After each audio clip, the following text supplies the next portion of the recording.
Hey again everyone, this is Martin from How to Make Mobile Games, and another game again. Hey, great! This one I'd seen for a while on listed on the iPhone App Store, and I'd also seen it on Amazon being searched for quite a lot. Recently appeared on Android as well, Google Play. This one's called Jelly Splash, and I only played a little bit before, like an hour or so ago, just like one quick level. So I'm on level 2 now. I'm going to jump in and show you guys what it's all about. And it's kind of like a match 3 style game almost, but it's a little bit different. So the goal is just like to connect these jellies together in as long a string as possible. So I'll give you an example, like here.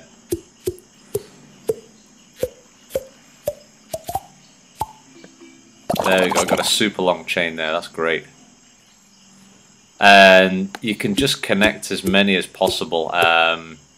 And I think the strategy is really to try and get the longest string and like sort of go in diagonals and come back on yourself a little bit. And you've got to reach a certain amount of score to pass each level as well. So it looks like the blues here are going to be the best option, I think. And I love the style of this game as well. I think the you know, the look and the feel of it is very very well polished. And the way that sort of popping sound like increases in pitch as you know connect each of the jellies is a really nice touch as well.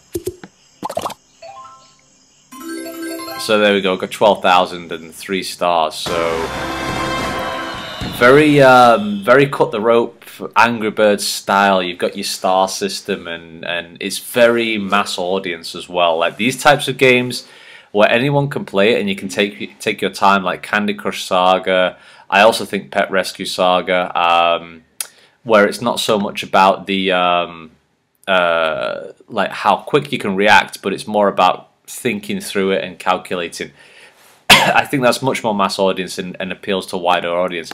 So if you are designing or making these types of games, you know, think about if your audience is who is your audience? Is it going to be a lot of people? Is it going to be males, females, old, young? And then obviously cater the game towards that type of audience. So I think my screen is like kind of stopped here. Just give me 1 second. I don't know why that's happened. Maybe I have to click back. What's going on? As it just completely crashed on me. This happened a little bit before in this game. Okay. It's just been extremely slow. Anyway. Okay. No, I don't want to quit the game. I want to show you guys. Let's see what we've got up here. Some settings, I guess. Okay, so get 70 coins, get free lives, unlock levels, sign into Facebook, we will not spam your wall. Okay, so I think that's pretty common with games now, and we actually did this in one of our games recently, is we put Facebook in so that when player signs into Facebook and posts to their wall, they get like 100 free coins, and I believe that's very powerful. I've yet to find out, as an example, whether it works well, you know, in our games, but I've heard it's really a really good way to sort of build the audience and have the game go viral. So I'm just going to click around. I also, okay, I'm going to a support page. Never mind. Forget that. Forget that. Don't even worry about it. I was hoping to see how many developers worked on this. Anyway, never mind. Let's go to the next level. If you're like me, I actually click on the settings sometimes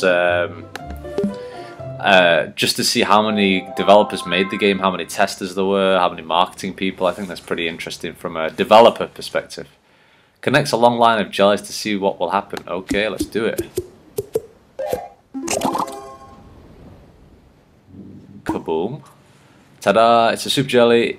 It clears the last row you touch. Okay, cool.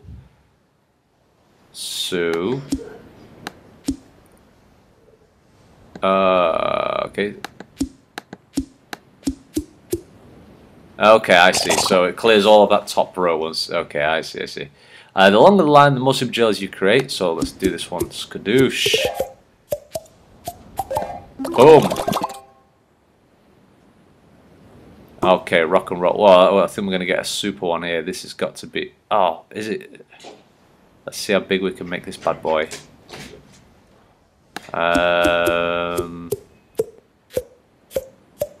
Yeah, that's going to be really long. Cool. So we've got like 3 of these super jellies now. Should I go for a red first, or... Well, I only need 15,000, so... And this is what I mean about a thinking game, you know, similar to Candy Crush Saga. You know, you're kind of thinking along the path, and it's not a speed-based game. It's more of a puzzle strategy style game. But that's pretty cool.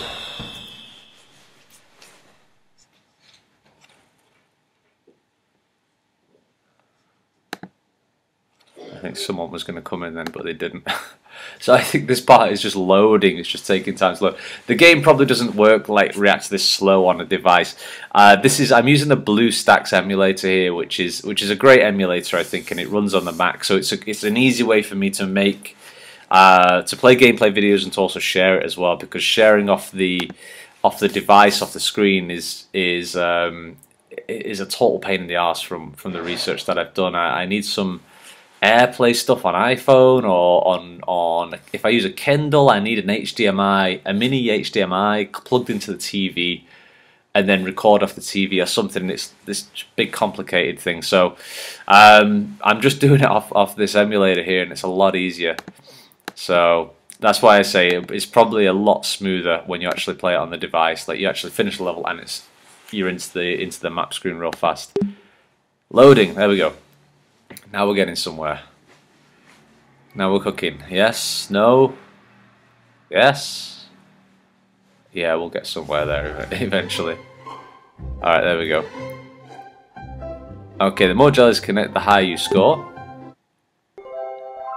But it's interesting to see that these types of games, you know, the Connect 3, the match games, seem to do just so well, like, every single year. You know, you can always go to like a match 3 style game if you're making one, and then innovate on it a little bit. You don't have to completely change the genre, you know, just innovate a little bit and make some kind of cool mechanic, like a limited number of moves or something like this, and people will probably come back to it as long as it's presentable as well and it looks good. So you have limited moves in each level. Complete this one in 18 moves. There you go. We were just saying.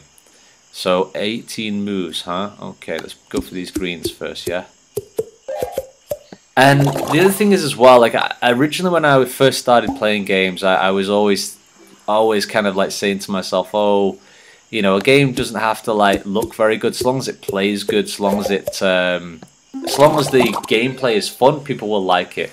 But now, recently, I've started to change my thinking about that. You know, if the game is fun to play, and the mechanic and the input and everything feels nice, it has to look good as well. Like, looking good makes such a big difference. Like, I did a video before of Geometry Dash, and just because it looked good, I enjoyed the game a lot more. So I'm going to finish this level real fast. 10,000. Yeah, we're nearly done. These jellies are going down big time. Oh, kaboom. Then we're done. Level complete. Oh! There we go. It's going to give me some extra bonus jellies at the end, yeah? Splash time.